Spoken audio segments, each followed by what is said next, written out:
Hai, selamat datang di saluran saya. Jadi, materi yang seperti biasanya, semua benda yang membentuk dunia terdiri dari atom. Atom terdiri dari elektron, proton, neutron. Elektron adalah partikel elementer, partikel massa titik yang tidak terdiri dari partikel fundamental. Tetapi neutron dan proton ternyata tidak bersifat elementer. Mereka terdiri dari entitas fundamental yang lebih lanjut dapat kita kenal sebagai quark. Jadi, quark adalah entitas fundamental yang membentuk kelas partikel yang dikenal sebagai hadron, yang mana neutron dan proton merupakan bagiannya. Di video kali ini, saya akan membahas tentang apa arti quark. Saya juga akan membahas tentang hipotesis warna quark, lalu apa jenisnya, lalu apa itu kurungan quark. Tetapi sebelum saya membahas semua topik ini, mari kita lakukan sedikit dulu revisi dari video saya sebelumnya. Di video saya sebelumnya, saya sudah membahas tentang cara beruas 8. Sekarang mari kita lakukan sedikit revisi karena ini akan membuat kita mengalir dalam keseluruhan pembahasan. Jadi video saya sebelumnya, saya berbicara tentang cara beruas 8 yang merupakan sebuah organisasi skema, pengorganisasian atau pengelompokan berbagai jenis partikel hadron yang Anda lihat ada sejumlah besar partikel yang ditarik di luar sana. Jadi saya punya hadron yang merupakan kelas partikel yang mengalami interaksi kuat. Sekarang ada keragaman besar partikel hadron di luar sana, dan satu pertanyaan sangat wajar yang terlintas dalam pikiran adalah apakah semua partikel ini bersifat elementer?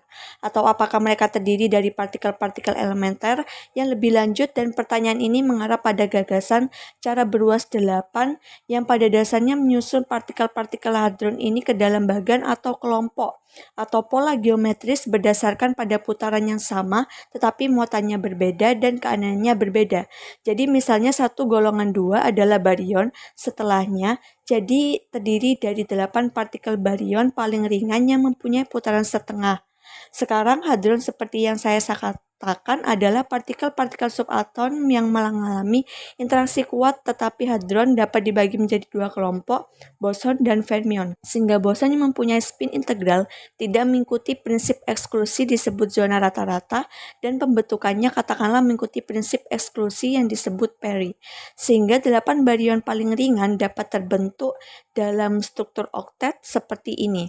Semuanya memiliki putaran setengah dan keanehan yang berbeda, serta muatan yang berbeda pula. Kita juga dapat menyusun 9 partikel meson, semuanya memiliki putaran 0, tapi mereka memiliki keanehan yang berbeda dan muatan yang berbeda. Ada juga struktur serupa seperti baryon pemisah yang pada dasarnya adalah 10 partikel baryon yang semuanya menghabiskan 3 demi 2, tetapi keanehan yang berbeda dan muatan yang berbeda.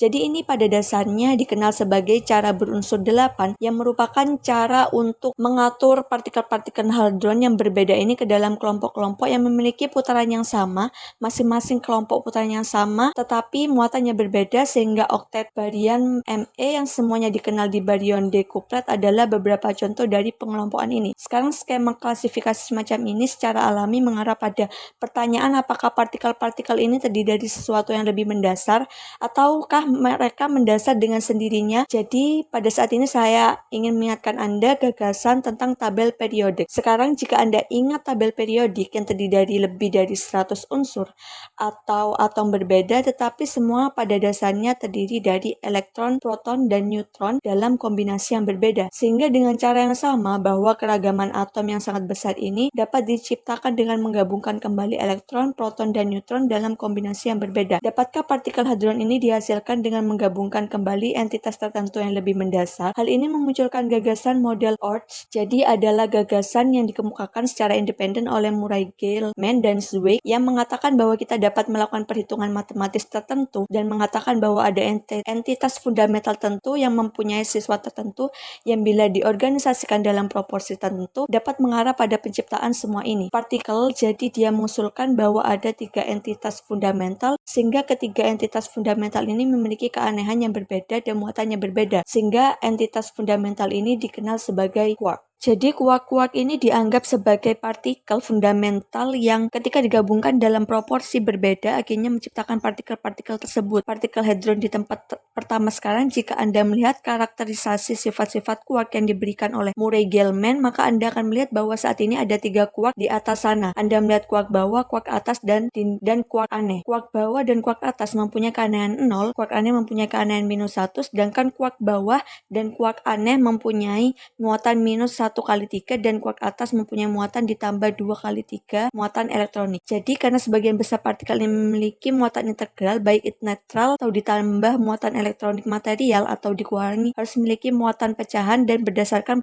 muatan elektronik integral sehingga kuark yang menyusunnya sisi entitas 3 atau ini dan demikian pula versi antipartikel dari 3 anti-kuark entitas kita dapat menciptakan kembali partikel hadron dan menjelaskan sifat masing-masing partikel tersebut sehingga pada dasarnya model kuark menyatakan bahwa setiap partikel baryon terdiri dari 3 kuark. Demikian pula setiap partikel anti-baryon terdiri dari 3 anti-kuark. Sedangkan partikel meson terdiri dari kuark keempat atau pair. Jadi berdasarkan ide ini kita dapat membuat ulang misalkan baryon yang diperoleh terdiri dari partikel-partikel yang terdiri dari 3 kuark. Dan kombinasi atas, bawah, dan aneh dapat dalam proporsi yang berbeda. Kita dapat membuat ulang meson non-bantuan sebagai terdiri dari pasangan anti-kuark, kuark, serta kuplet baryon yang telah terdiri dari 3. Jadi berdasarkan ide ini kita dapat membuat ulang misalkan baryon yang diperoleh terdiri dari partikel-partikel yang terdiri dari 3 kuark dan kombinasi atas, bawah, dan aneh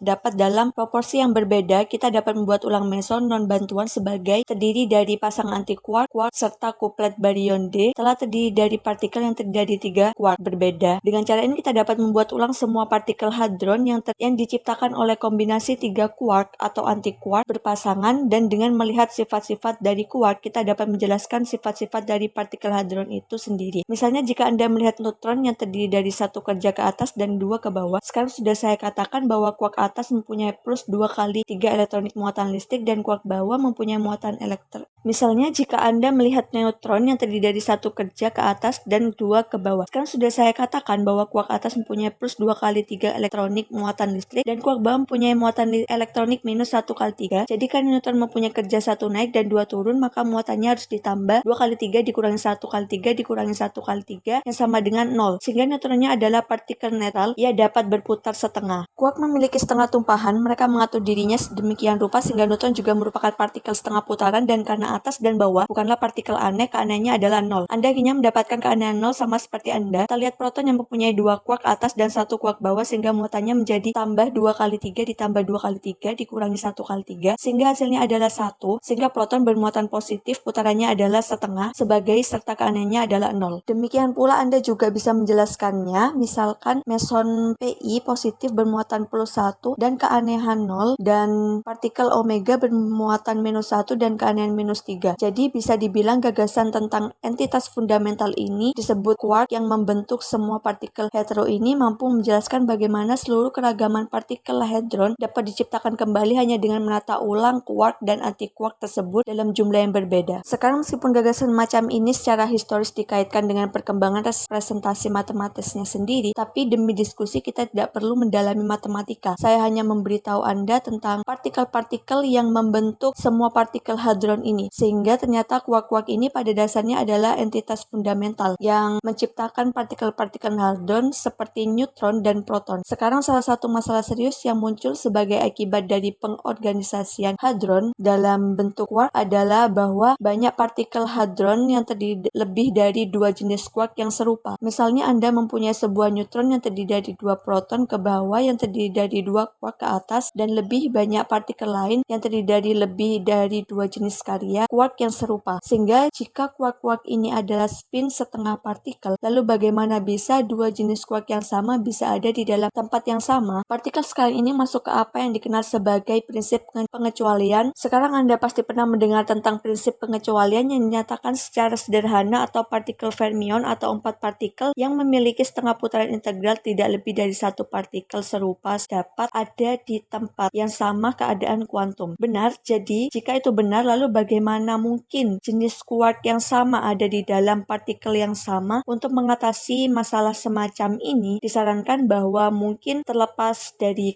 quark yang dibagi menjadi naik ke bawah dan aneh, ada beberapa properti tambahan yang terkait dengan quark ini, yang ketika mereka berkumpul untuk membentuk partikel hadron, mereka memiliki proporsi yang berbeda, dan properti tambahan ini dikenal sebagai warna. Sehingga hipotesis warna pada dasarnya diberikan atau pada awalnya diberikan untuk menghindari gagasan yang melanggar prinsip pengecualian ini tentang bagaimana jenis mayat yang sama dapat berkumpul untuk menciptakan partikel-partikel yang berhadapan langsung. Hal ini menunjukkan bahwa dengan cara yang sama, misalkan Anda memiliki muatan elektronik, muatan yang benar adalah sifat partikel, dan sifat ini dapat bermanifestasi dalam dua cara yang berbeda. Mempunyai muatan positif, Anda dapat mempunyai muatan negatif. Dan ketika muatan positif dan negatif bersatu, maka mereka menciptakan lubang yang netral secara listrik. Jadi, dalam elektromagnetisme, muatan adalah sifat yang dapat terwujud dalam dua cara yang berbeda, yaitu positif dan negatif. Jadi, dalam istilah quark warna ini adalah properti yang dapat terwujud dalam 6 cara berbeda. Anda dapat memiliki merah, hijau, biru, dan untuk quark anti, Anda dapat memiliki hijau anti anterior dan biru anti.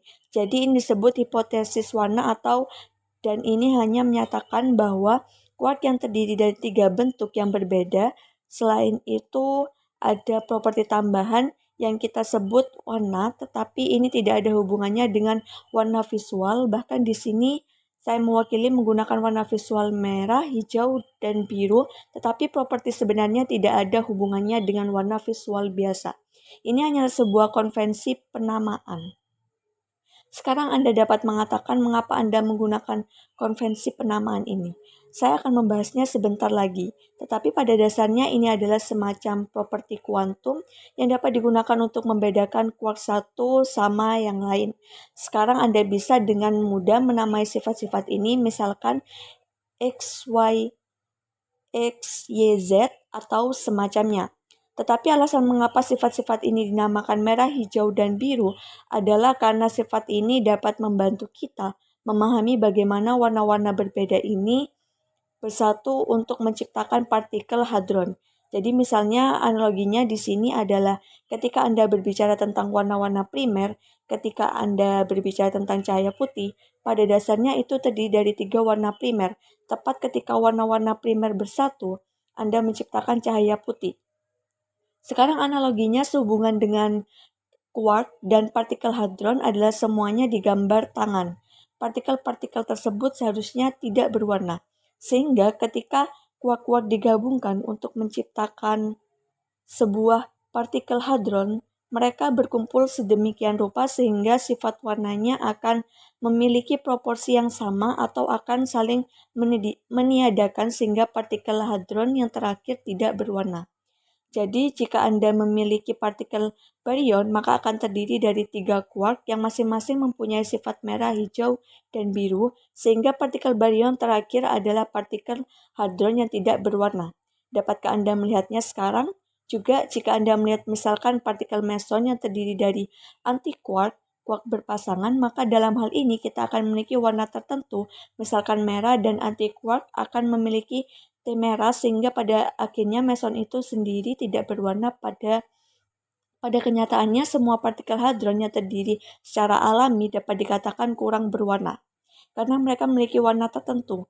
Tidak menunjukkan sifat ini adalah sifat yang intrinsik pada sifat quark saja, dan hanya jika quark bersatu untuk menggabungkan, maka sifat ini tidak relevan. Tetapi di luar quark, sifat ini tidak relevan dalam arti bahwa hadron tidak berwarna sehingga mereka tersusun dari proporsi yang sama dari ketiga sifat ini, atau mereka terdiri dari satu warna dan satu semua terjadi. Jadi, dalam istilah GERD, warna ini adalah properti yang dapat terwujud dalam 6 cara berbeda. Anda dapat memiliki merah, hijau, biru, dan untuk karya antik Anda dapat memiliki hijau antik, anterior, dan biru. Jadi, ini disebut dengan hipotesis warna atau hanya menyatakan bahwa GERD yang terdiri dari 3 bentuk yang berbeda. Selain itu, terdapat properti tambahan yang kita sebut sebagai warna, tetapi tidak ada hubungannya dengan warna visual. Bahkan di sini saya menggunakan warna visual merah, hijau, dan biru, tetapi properti sebenarnya tidak ada hubungannya dengan warna visual biasa, yang dimana hanyalah sebuah konvensi penamaan. Sekarang Anda bisa mengatakan, mengapa Anda menggunakan konvensi penamaan ini? Saya akan menjelaskan lagi, tetapi pada dasarnya ini adalah semacam properti kuantum yang dapat digunakan untuk membedakan GERD satu sama lain. Sekarang Anda bisa dengan mudah menamai sifat-sifat ini misalnya dengan X, Y, atau semacamnya. Tetapi alasan mengapa sifat-sifat ini dinamakan dengan merah, hijau, dan biru adalah karena sifat ini dapat membantu kita memahami bagaimana warna-warna berbeda ini bersatu untuk menciptakan partikel hidran. Misalnya, analoginya di sini adalah ketika Anda berbicara tentang warna-warna primer, ketika Anda berbicara tentang cahaya putih, pada dasarnya itu terdiri dari 3 warna primer. Tetapi ketika warna-warna primer bersatu, Anda menciptakan warna putih. Sekarang, analoginya sehubungan dengan karya dan partikel hidran adalah semuanya digambarkan tangan. Partikel-partikel tersebut seharusnya tidak berwarna. Sehingga ketika karya-karya digabungkan untuk menciptakan sebuah partikel hidran, mereka berkumpul sedemikian rupa sehingga sifat warnanya akan memiliki proporsi yang sama atau akan saling meniadakan. Sehingga partikel hidran yang terakhir tidak berwarna. Jadi, jika Anda memiliki partikel barian, maka akan terdiri dari 3 guard yang masing-masing mempunyai sifat merah, hijau, dan biru. Hingga properti barian terakhir adalah partikel hidran yang tidak berwarna. Dapat Anda lihat sekarang. Jika Anda melihat, misalkan partikel meson yang terdiri dari anti-guard berpasangan, maka dalam hal ini kita akan melihat warna tertentu. Misalnya merah dan anti-guard akan memiliki anti merah, sehingga pada akhirnya meson itu sendiri tidak berwarna. Pada kenyataannya, semua partikel hidran yang terdiri secara alami dapat dikatakan kurang berwarna karena mereka memiliki warna tertentu, tidak menunjukkan sifat ini. Ini adalah sifat yang intrinsik pada sifat karya saja, dan hanya jika karya bersatu untuk menggabungkan maka sifat ini tidak relevan. Tetapi di luar sifat ini tidak relevan artinya bahwa hidran tidak berwarna, sehingga mereka tersusun dari proporsi yang sama dari ketiga sifat itu, atau mereka berdiri dari satu warna dan semua terjadi. Faktanya, hipotesis warna ini juga menjelaskan mengapa jenis partikel hidran tertentu yang memiliki jumlah guard tertentu tidak ditemukan. Misalnya, mari kita usulkan partikel hidran yang terdiri dari 2 guard, bukan mosom yang terdiri dari guard anti-guard, melainkan partikel hidran yang terdiri dari 2 karya. Sekarang, kita tidak dapat menunjukkan partikel yang terdiri dari 2 bagian. Karena dalam hal ini, apapun warna kedua guard itu, mereka tidak akan menghasilkan hidran yang tidak berwarna. Ketika partikel mengikuti kombinasi partikel hidran tidak ditemukan di dalam, atau lebih tepatnya untuk kombinasi guard Anda tidak memiliki atau kombinasi partikel hidran, karena meskipun kombinasi demikian, hidran tidak akan berwarna. Sehingga semua hidran adalah zona barian, mereka semuanya tidak berwarna. Dalam arti bahwa ketika karya-karya ini bersatu, kemudian mereka saling meniadakan, Anda dapat mengatakan dalam istilah itu sifat-sifat warna, sehingga menghasilkan partikel hidran yang tidak berwarna. Jadi, dengan menggunakan gagasan hipotesis warna ini, misalnya Anda melihat neutron yang mana saya katakan terdiri dari 1 atas dan 2 bawah. Untuk saat ini, ketika guard atas bawah memiliki warna yang berbeda. Jadi, sekarang ada sifat warna tambahan yang membedakan kedua guard bawah. Anda juga melihat bahwa Anda juga memiliki proton hanya 2 atas dan 1 bawah. Guard tersebut sekarang ketiga guard yang berbeda ini memiliki warna yang berbeda pula. Jika Anda melihat oklat barian dan barian kuplet, semuanya terdiri dari hidran yang memiliki 3 guard, tetapi ketiganya di setiap partikel memiliki sifat warna merah, hijau, dan biru. Pada akhirnya mereka tidak berwarna dalam pengertian ini, dan demikian pula langsung yang terdiri dari pasangan guard anti-guard terdiri dari karya yang memiliki warna dan sebuah barang antik yang memiliki anti warna. Sehingga gagasan tentang warna ini adalah suatu yang sangat melekat pada kekhasan karya itu sendiri, yang tidak bermanifestasi di luar partikel hidran ke objek makroskopis misalkan. Dan pada kenyataannya, sifat warna yang aneh ini secara intrinsik terkait dengan gagasan tentang gaya kuat itu sendiri.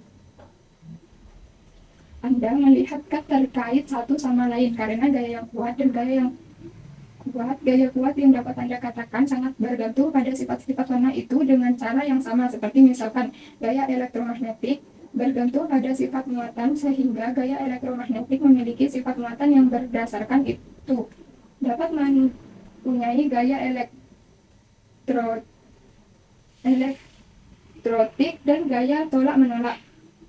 Jadi dalam hal ini sama halnya dengan gaya kuat yang bersifat intrinsik. Pada sifat warna yang memiliki ket, sebenarnya gaya kuat juga dikenal sebagai warna. Sekarang semuanya tentang sifat warna kita, tetapi selain dari warna segi empat, seperti yang saya katakan, ada berbagai macam ket seperti naik turun dan aneh. Tapi ternyata saat ini kita tahu bahwa Anda lebih banyak lagi jenis ket sekarang. Properti apa yang disebut properti itu disebut rasa dalam rasa. Nah, ternyata rasa ket itu yang memberi tahu kita apakah ket itu naik turun. Aneh bukan? Dan kemudian Anda memiliki ket tambahan itu pesona atas dan bawah, yang mana pada dasarnya adalah ket yang ditemukan dalam partikel-partikel berat yang terbentuk dalam reaksi nuklir berenergi sangat tinggi yang sangat tidak stabil. Sehingga saat ini, pada saat kita mengetahui 6 jenis ket berbeda yang dapat Anda katakan atau 6 berbeda rasa ket karena itulah yang dikenal sebagai manifestasi dari sifat rasa, sehingga Anda memiliki ket atas bawah, ket aneh, ket pesona, dan ket atas bawah. Sekarang tentu saja Anda banyak rumusan matematika dan teori di balik ide-ide yang tidak bisa kita capai. Hanya memperkenalkan topiknya di sini, sehingga rasa nilai terwujud dalam 6 cara sebagai 6 partikel ket yang berbeda. Sekarang mengesampingkan semua ide teoritis dari entitas fundamental yang membentuk hadron dalam proporsi berbeda. Sebenarnya telah diisolasi oleh setengah abad diskusi tentang ket. Kami belum dapat secara eksperimental mengisolasi dan mendeteksi ini sebagai partikel individual, dan ini membawa saya ke topik pengurangan. Misalkan penghalangan hanya memiliki 3 ket yang sangat tertarik satu sama lain karena interaksi yang kuat, sehingga interaksi yang kuat adalah gaya yang ada di antara karya-karya itu. Karena sifat warnanya sangat terjadi pertukaran partikel antara ket itu sendiri. Sangat dikenal sebagai ket berdasarkan pertukaran glue di antara ket itu. Hal itu mengarah pada terciptanya gaya yang sangat kuat dan sangat kuat. Faktanya, terkuat dari semua gaya dalam gerak ini adalah interaksi yang kuat, dan interaksi yang kuat itulah yang menyatakan ket itu di dalam dan partikel hidran. Sekarang sifat gaya ini sedemikian rupa sehingga Anda dapat membayangkan bahwa mereka terjadi sebagai hasil dari pertukaran. Anda juga dapat membayangkan bahwa ada ikatan atau gaya tarik-menarik yang dapat direplikasi oleh pegas. Misalnya, jika Anda memiliki 3 ket yang terikat satu sama lain di spring, dalam artian yang ingin saya katakan adalah, jadi jika Anda menarik pegas, maka dengan bertambahnya ekspansi, gaya meningkat. Tapi sehingga pegas semakin Anda mencoba menarik pegas tersebut, semakin besar pula gaya untuk membalikannya. Tentu saja dalam kehidupan nyata, suatu saat pegas akan pecah. Tetapi apa yang terjadi di sini? Apa yang terjadi ketika secara eksperimental Anda mencoba memecahkan pegas tersebut dengan memberikan semacam energi eksternal melalui semacam reaksi nuklir berenergi tinggi yang mana Anda membordir partikel-partikel hadron ini dengan partikel-partikel yang lebih kecil, seperti elektron atau beberapa partikel lain. Sehingga pada dasarnya Anda mencoba memecah kombinasi ini, tetapi ketika Anda memberikan energi, Anda mencoba untuk memisahkan ket ini yang menyebabkan cincin ket diisolasi. Pada akhirnya akan membuat sepasang satu, atau sekarang izinkan saya menjelaskan kepada Anda dengan sebuah contoh. Anggaplah Anda membuat sebuah partikel neutron. Maka neutron tersebut mempunyai jalur satu ke atas dan ke bawah. Jika saya berikan besar jumlah energi yang besar untuk neutron, dengan misalkan semacam foton, gamma, elektron eksternal, dan saya perkirakan foton gamma akan datang dan memecahkan neutron menjadi GERD penyusunnya. Yang sebenarnya terjadi adalah foton gamma bukannya memecah neutron menjadi GERD individu, energinya digunakan untuk membuat pasangan GERD anti-GERD. Jadi sekarang kombinasi karya ini akan dirombak sehingga akan mendapatkan dua GERD atau satu GERD atas dan bawah, yang dimana akan mendapatkan satu anti naik dan satu turun. GERD yang akan menjadi moson PI. Jadi pada dasarnya cincin energi eksternal memecah GERD yang telah ditarik ke dalam masing-masing GERD,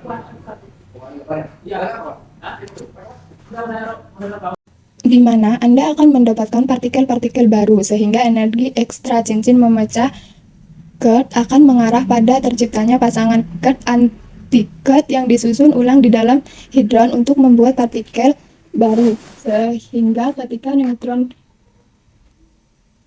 dibanding dengan foton gamma, pada dasarnya menjadi foton dan moson Pi. Jadi inilah yang terjadi dengan semua partikel hidron setiap kali Anda mencoba membordirnya. Dengan partikel berenergi sangat tinggi, bukan dengan partikel berenergi tinggi, energi yang memecah hidran akan akhirnya menciptakan pasangan GERD anti-GERD yang kemudian diorganisasi untuk menciptakan dua partikel baru, sehingga ini dikenal dengan gagasan atau pengurangan. Itulah sebabnya kami belum dapat mengisolasi GERD secara eksperimental menjadi partikel-partikel individual. Anda dapat menganggapnya seperti gagasan tentang magnet. Jadi jika Anda memiliki magnet yang memiliki serbu aneh di kutub selatan, Anda memotong magnet menjadi dua, maka tidak akan mendapatkan kutub utara dan kutub selatan secara berpasangan, melainkan Anda mendapatkan dua bagian yang memiliki kutub utara dan selatan, tetapi tepat di 1/2-nya akan memiliki kutub utara dan selatan. Separuh lainnya juga akan memiliki kutub utara dan selatan. Hal yang sama dengan GERD ketika mencoba memecah partikel hidran.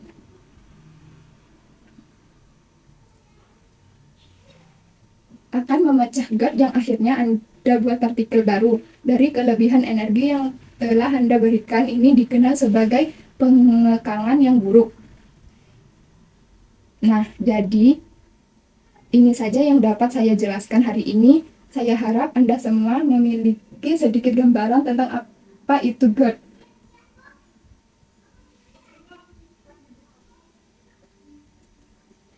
Sekian dari saya, terima kasih dan semoga bermanfaat.